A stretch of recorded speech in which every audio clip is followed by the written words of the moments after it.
Ayon sa ilang pamahiin at paniniwala ng mga nag-aalaga ng pusa, kapag ang pusa ay gumagawa ng kneading o making biscuits, iyong paulit-ulit nitong pagdiin at pagmasa gamit ang mga paa nito sa inyong kumot at unan o maging sa katawan ng isang tao, ito raw ay tanda ng magandang enerhiya, kapayapaan, at kasiyahan sa loob ng tahanan. Ang pagmamasa ng mga pusa ay senyales din daw na may paparating na biyaya o magagandang pagkakataon sa pamilya, dahil pinapalabas daw nila ang swerte sa mga bagay-bagay at sa katawan ng mga tao. Ito din daw ay isang uri ng pasasalamat ng pusa mo sa iyo, dahil sa mga pagmamahal na natatanggap nito.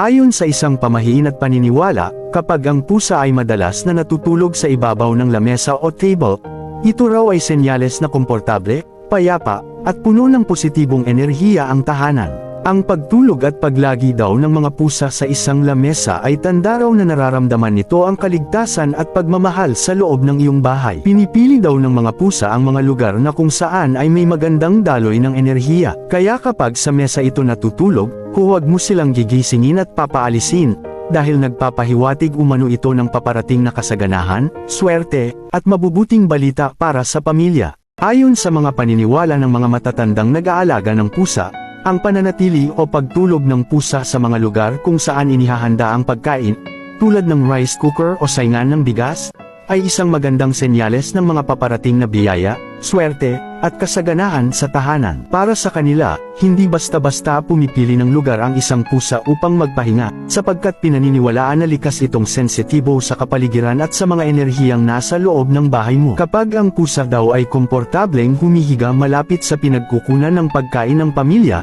itinuturing itong tanda na ang tahanan mo ay puno ng kapayapaan, seguridad, at may positibong enerhiya.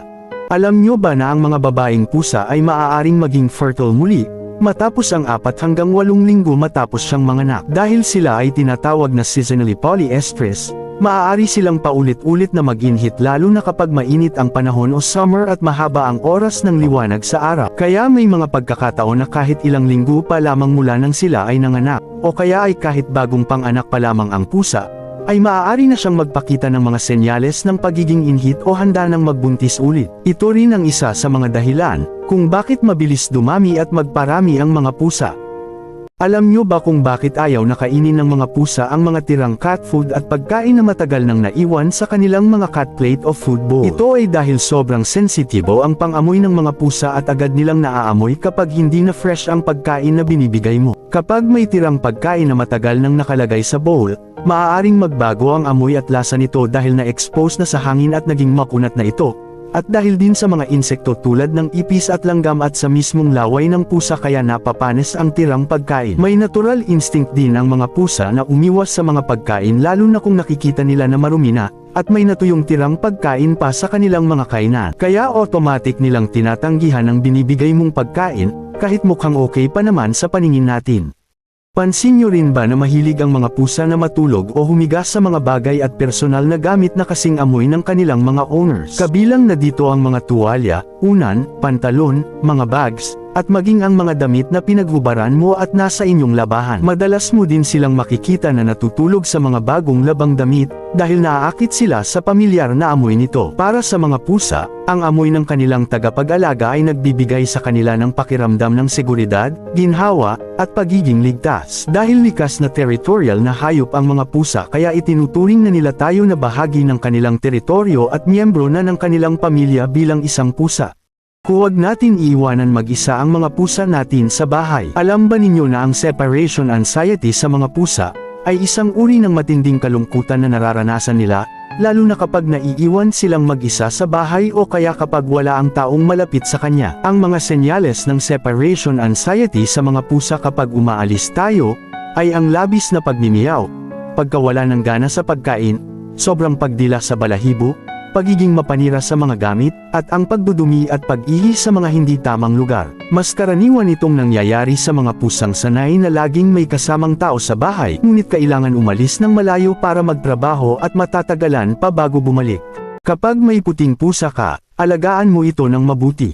Dahil ang mga puting pusa ay sumisimbolo ng swerte, kapayapaan, at positibong enerhiya. At katulad ng anghel sa kanilang puting kulay, nauugnay sila sa kalinisan, kapayapaan, at liwanag. Pinaniniwalaang nagdadala din sila ng proteksyon laban sa malas, at nakakatulong sa pag-akit ng mga biyaya, kasaganahan, at magagandang pagkakataon. Sinasabi rin na ang tahanan o ang bahay na may puting pusa, ay mas napupuno ng katahimikan, kasiyahan, at mabuting kapalaran.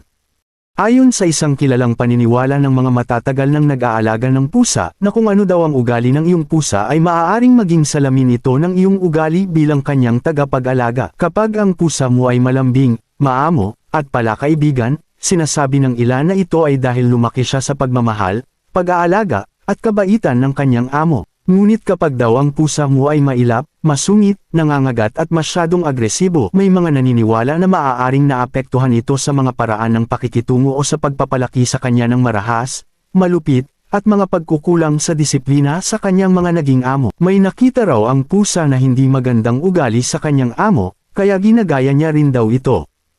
Kapag ang pusa ay madalas na natutulog sa harap ng pintuan ng bahay, ito raw ay senyales ng pagbabantay at pagprotekta niya sa tahanan laban sa mga negatibong enerhiya at kamalasan.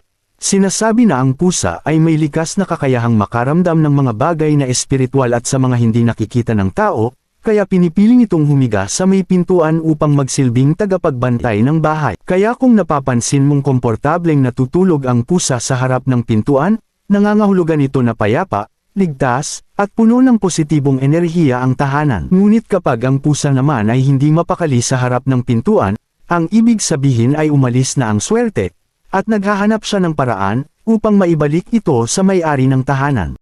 Kapag ang isang pusa ay madalas na ikinikis-kis o kaya ay idinadampi ang katawan nito sa iyo lalo na sa mga paa mo, ay huwag mo raw itong itaboy ng papalayo sa iyo. Karaniwan na nating iniisip na simpleng lambing lamang ang kilos na ito. Ngunit ayon sa paniniwala ng mga matatandang matagal nang nag-aalaga ng pusa, ginagawa pala ito ng mga pusa upang itaboy ang malas, negatibong enerhiya, at masasamang espiritu na maaaring nakadikit o sumusunod sa katawan ng isang tao. Kaya sa susunod na ginagawa nila ito sa iyo, hayaan mo lang, dahil sila ang proteksyon mo sa mga puwersang hindi nakikita.